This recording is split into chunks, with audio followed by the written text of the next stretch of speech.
Damos gracias a nuestro Padre Celestial porque seguramente usted se ha reunido con su familia allá en su hogar para disponerse a, en primer término, alabar el nombre de Dios. Nuestro Dios envió a su Hijo Jesucristo para que los que ahora le conocemos en esa relación salvífica, damos gracias por el enorme sacrificio, por el sacrificio de dimensiones eternas para nosotros, hermanos. Ese sacrificio lo hizo su Hijo Jesucristo para nuestro bien. Alabamos su nombre por todo esto y por eso nos hemos reunido en esta tarde para recordar con gratitud en nuestros corazones que esto haya sido posible para nuestro beneficio. El pasaje que hoy quiero compartir con ustedes es más bien un versículo, y ni siquiera todo el versículo, está en el capítulo 3, versículo 18, de la primera carta del apóstol Pedro, en el capítulo 3, versículo 18, que dice de la manera siguiente: porque también Cristo padeció una sola vez por los pecados, el justo por los injustos, para llevarnos a Dios. Yo quiero invitarle para que en esta tarde usted disponga su mente y su corazón para que Dios le hable, y si necesita hacer alguna modificación a su vida, si necesita arreglar algo con el Señor, que Él se encargue de hacer esos cambios profundos que solamente Él puede realizar en nuestra vida. Oremos. Nos acercamos a ti con actitud de gratitud y de alabanza, Señor, porque podemos recordar el sacrificio que hiciste, el sacrificio que hizo Jesucristo, tu Hijo, al venir a morir en la cruz del Calvario. Tú lo enviaste, Señor, para hacernos este infinito favor de salvarnos. Queremos unir nuestros corazones, Señor, en actitud unánime. Te adoramos, te alabamos, aunque mis hermanos desde sus hogares, Señor, ahí ellos se han reunido con esta actitud y este propósito. Bendice por favor nuestros corazones ahora que meditamos en tu palabra, y enséñanos verdades que nos permitan, Señor, consagrarnos más a ti y servirte de todo nuestro corazón. Te lo pedimos, Señor, en ese nombre, en el nombre de Jesús, nuestro precioso y eterno Salvador. Amén. Dice entonces nuestro pasaje: porque también Cristo padeció una sola vez por los pecados, el justo por los injustos, para llevarnos a Dios. El tema de esta tarde es nuestros beneficios en la muerte de Cristo. La muerte de Cristo, hermanos, se celebra en gran parte del mundo, pero en la mayoría de los casos tiene solamente calidad de un rito religioso o un elemento cultural. Muchos, como buenos religiosos, ven en esta celebración la oportunidad para solicitar favores a Dios o para pagar favores a Dios, si es que se pudiera hacer. Y en otros casos se intenta imitar la pasión y la muerte del Señor Jesucristo, con miras también a alcanzar algún tipo de gracia delante del Señor. ¿Pero qué es y qué encierra la muerte de Cristo? El versículo que estamos considerando, que es la primera carta de Pedro, capítulo 3, versículo 18, nos dice acerca de este significado. En primer término, hermanos, la muerte de Cristo fue expiatoria. El apóstol Pedro dice: porque también Cristo padeció una sola vez por los pecados. La humanidad tristemente está encarando en estos días, en las últimas semanas o en los últimos meses, a partir prácticamente de enero a la fecha, un mal que nos está acosando a todos, de tan grandes efectos que en algunos casos los sistemas de salud se están empezando a colapsar. Hemos sabido de muchísimos infectados alrededor del mundo. Hemos sabido de mucha gente que también es sospechosa, que es un número muchísimo mayor. Hemos sabido tristemente de gente que ha fallecido a causa de este mal. El mal es un mal pandémico. Una pandemia es una enfermedad que no solamente se localiza en una comunidad o en una pequeña región, sino que se expande. En este caso, esta infección ha alcanzado a todo el mundo prácticamente.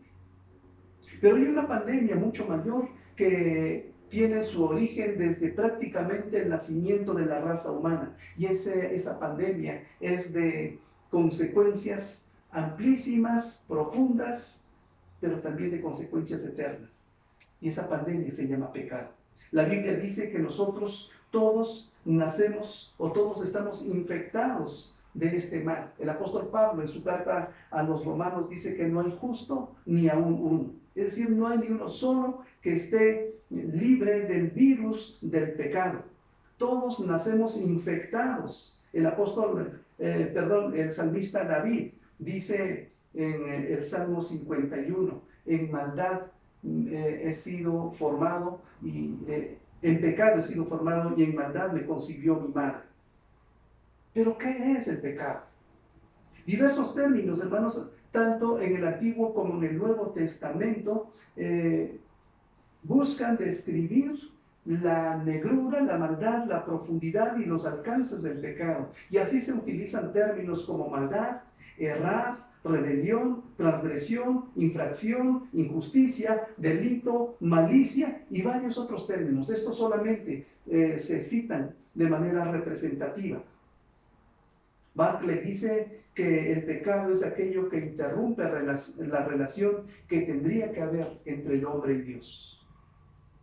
En el Salmo 32, David usa algunos términos que describen la condición precisamente, o que describen más bien la naturaleza del pecado.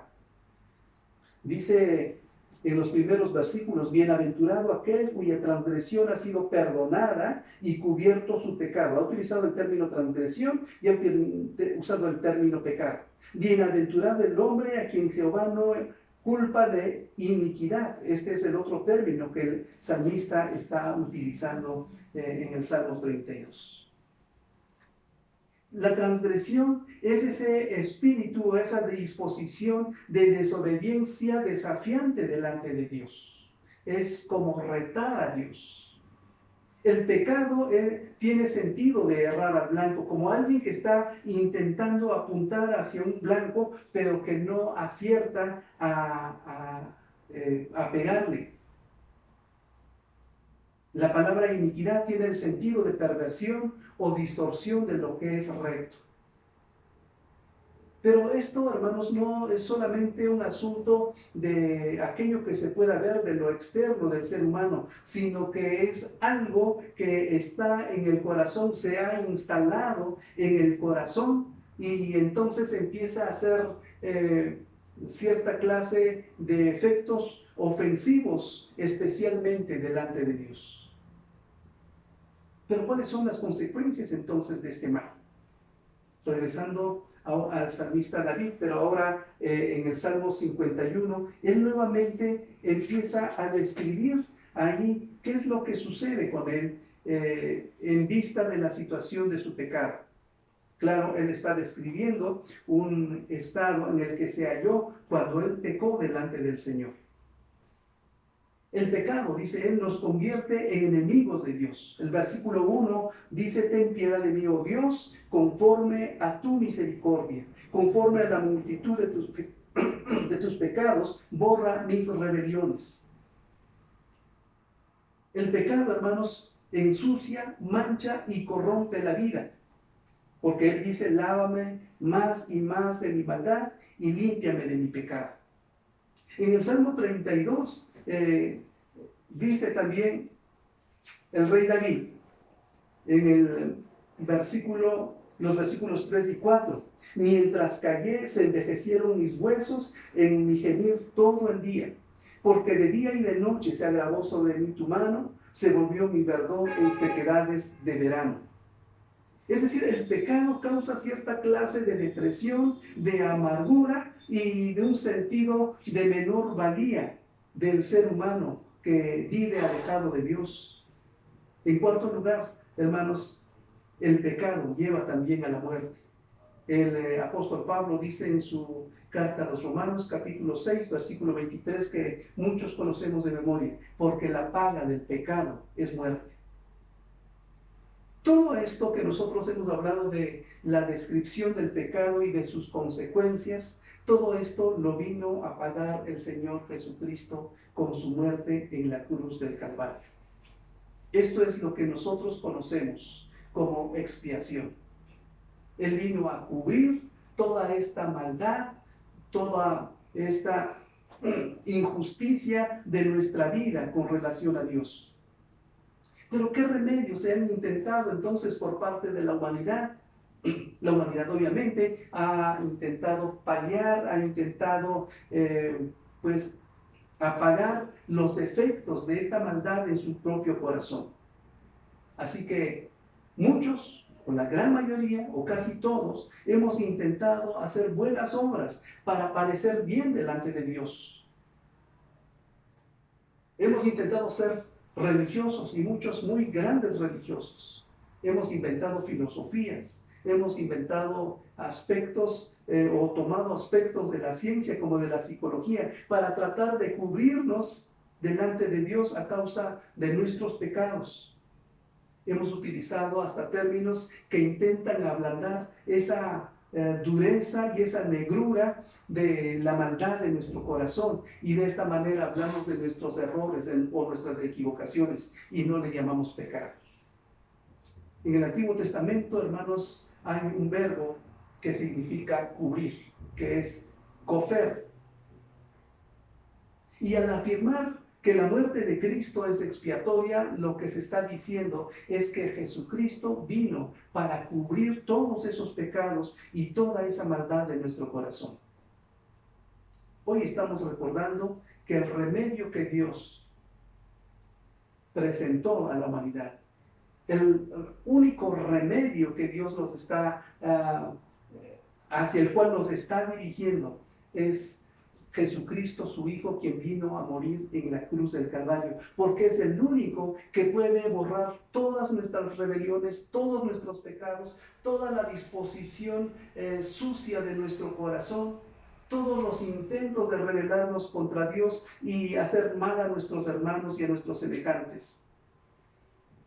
Ese es nuestro primer beneficio, que Jesucristo vino para morir por nuestros pecados. Por eso decimos que la muerte de Jesucristo es expiatoria.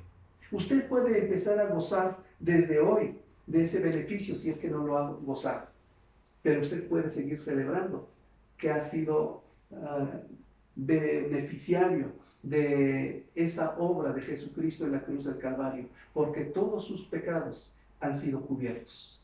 Por eso que dice el salmista David: bienaventurado el hombre a quien Dios no inculpa de iniquidad. En segundo lugar, la muerte de Cristo es suficiente. Dice el apóstol Pedro: porque también Cristo padeció una sola vez por los pecados. Una sola vez. Es decir, no hubo que repetir el sacrificio. No ha sido necesario repetir el sacrificio de Jesucristo. Por grandes que sean los pecados de la humanidad y por grandes que sean los pecados particulares de usted o míos, no ha habido necesidad de repetir el sacrificio de Jesucristo. Eso es lo que dicen las Escrituras. Esto se llama suficiencia. Todos los pecados, como hemos señalado hace un momento, fueron cubiertos por Jesús. En el Antiguo Testamento, hermanos, los sacrificios sacerdotales tenían que repetirse diariamente porque había una razón. Esos sacrificios no eran suficientes. Esos sacrificios cubrían solamente cierta cantidad de pecados, al menos hasta ese día cometidos. Cristo, por el contrario, presentó un sacrificio perfecto. Como dice Barclay, para todo pecado, para toda persona y para todo tiempo. Nadie puede repetir ni igualar este precioso sacrificio. Este sacrificio, hermanos, es único y es también suficiente. Hay cierta clase de sacrificios que pretenden expiar los pecados, algunos ya los mencionamos, pero en otras ocasiones hay gente que hace caminatas largas y sacrificiales para tratar de cubrir sus maldades, sus pecados, su estilo de vida, su manera de caminar delante de Dios. Es decir, hay gente que puede vivir como se le dé su gana durante el año, pero hay ciertos momentos en que presenta sacrificios físicos, tal vez autocastigándose. Hay prolongadas jornadas de ayuno. Hay laceraciones aplicadas al cuerpo que llegan a causar tal vez incluso enfermedades, o no sé si en algunos casos la muerte. Se hacen ofrendas generosas para tratar de quedar bien delante de Dios. La verdad, y esto debe quedarnos claro a nosotros, nada de lo que podamos hacer borra nuestro pecado. Eso es lo que revela la palabra de Dios. Ninguna cosa, por buena que sea o por buena que parezca, puede ser suficiente para cubrir nuestros pecados. Es solamente Jesucristo a quien Dios ha designado para que el sacrificio de Él cubra nuestras maldades. Si hasta hoy has confiado en tus obras, es muy buen tiempo, es el tiempo oportuno para mejor confiar en la obra expiatoria de Jesucristo, en la obra suficiente de Jesucristo a tu favor. Él puede darte el beneficio del perdón. Él puede cubrir completamente tus pecados. Si usted como hijo de Dios no ha confiado plenamente en la obra de Jesucristo o tiene dudas acerca de esa obra de Jesús, hoy la palabra de Dios le recuerda que todos sus pecados han sido perdonados. Hoy, usted y yo, tú y yo, podemos, si no ha sido así, empezar a gozar de esa paz, de ese descanso que Dios nos da, sabiendo que todos nuestros pecados han sido perdonados. Nada adicional tenemos que hacer. ¿No se siente usted gozoso por esto? Dios envió a Jesucristo para cubrir de manera suficiente todos sus pecados y todas sus maldades.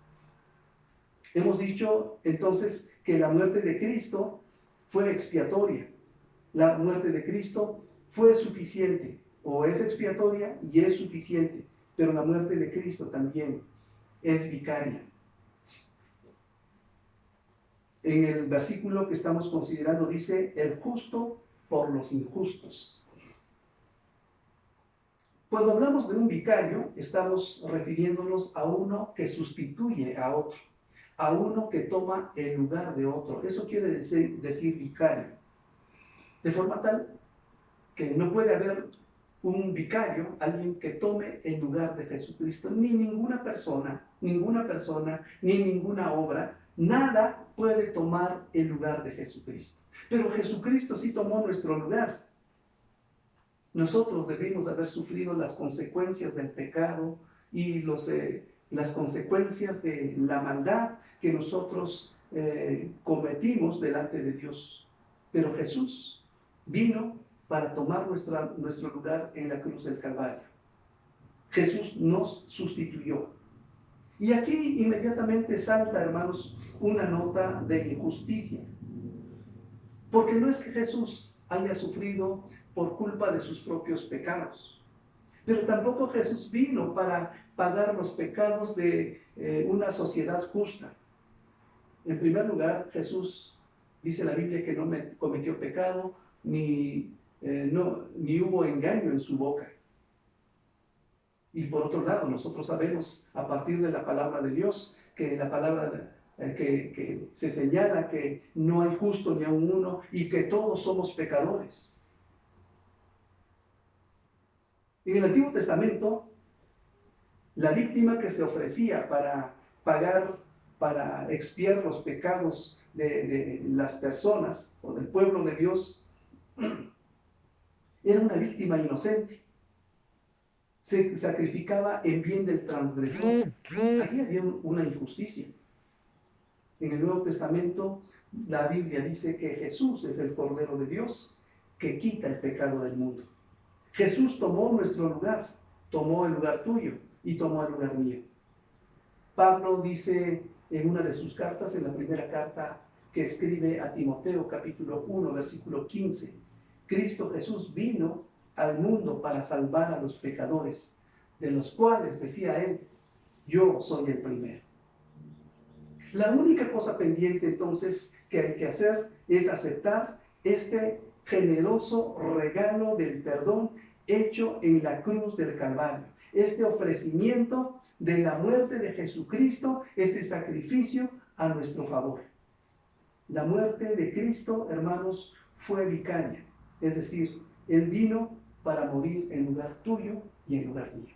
¿No te deja esto un sentido de gozo? ¿No te impulsa a la gratitud delante de Dios? Porque tus pecados no pueden ser perdonados de ninguna forma, ni con obras, ni con sacrificios, ni con buenos pensamientos, ni con alta moralidad. El único que puede pagar tus pecados, o por tus pecados, es Jesucristo. Él murió en tu lugar. La muerte de Cristo también fue una muerte reconciliadora.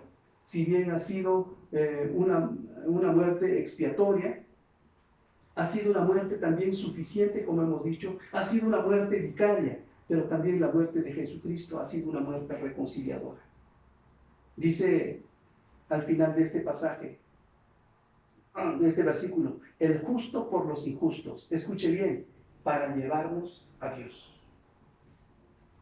En la adoración judía, hermanos, solo el sumo sacerdote podía entrar a la puerta de la tienda de reunión, es decir, al tabernáculo. Pero con la construcción más tarde del templo, solamente el sumo sacerdote podía entrar al lugar santísimo, llevando la sangre de la víctima para primero hacer expiación por su propia persona y luego hacer expiación por los pecados del pueblo. Cuando nosotros leemos esta porción que el apóstol Pedro recupera, es decir, esta expresión de a fin de llevarnos a Dios o de llevarnos a Dios, esta expresión, hermanos, señala que los protocolos religiosos para presentarse delante de Dios con la muerte de Cristo se terminaron. No hay necesidad desde entonces de que otra persona vaya delante de nosotros ante Dios para que nosotros seamos aceptados. Jesucristo abrió la puerta, se presentó delante de Dios y nos presenta a nosotros para ser aceptados en su presencia. El Evangelio de Mateo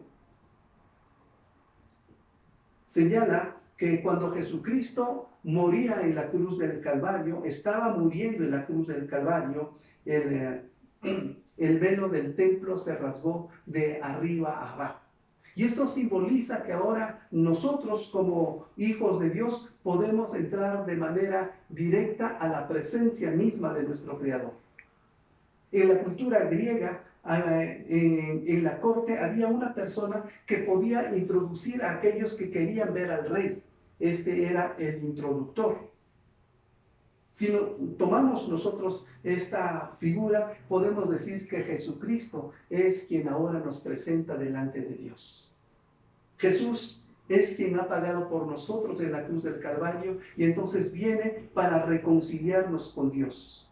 A través de su muerte, Él es capaz de presentarnos ahora limpios y aceptables delante de su Padre.